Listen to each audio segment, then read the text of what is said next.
7 দিনের মধ্যে কেউ বাড়ি নেবে না, তুই বাড়ি নেবে কেন? এর জন্য তোর সাজা হবে। ও বললো আমি সাজা বহন করব। কি সাজা দেবেন দেন, আপনি যদি সাজা দেন আমি সাজা বহন করবো। তবে আগে আমার একটা কথা কি, আচ্ছা আপনার বাবা যদি রাস্তায় না খেয়ে ওইভাবে পড়ে থাকতো, আপনি গুলচার যদি পাশ দিয়ে যেতেন, আপনি কি চলে যেতে পারতেন? আপনার বাবারে তুলে নিয়ে খাওয়াতেন। আপনার বাবা হরিচাঁদ যদি পাশে গনে শুয়ে থাকতো না খেয়ে অনাহার অনিদ্রায়, আপনি কি করতেন? তুলে নিতাম। আপনার বাবা আপনার কাছে যেমন আমার কাছে আমার অশ্বিনী তেমন।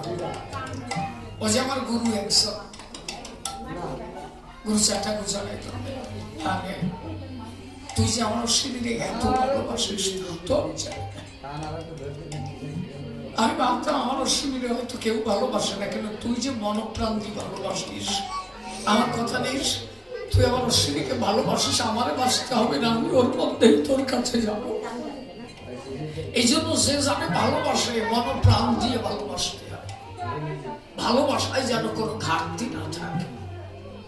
সাধুর কৃপা তো সহজে হয় না, আর সহজে সাধুর দর্শনও পাওয়া যায় না।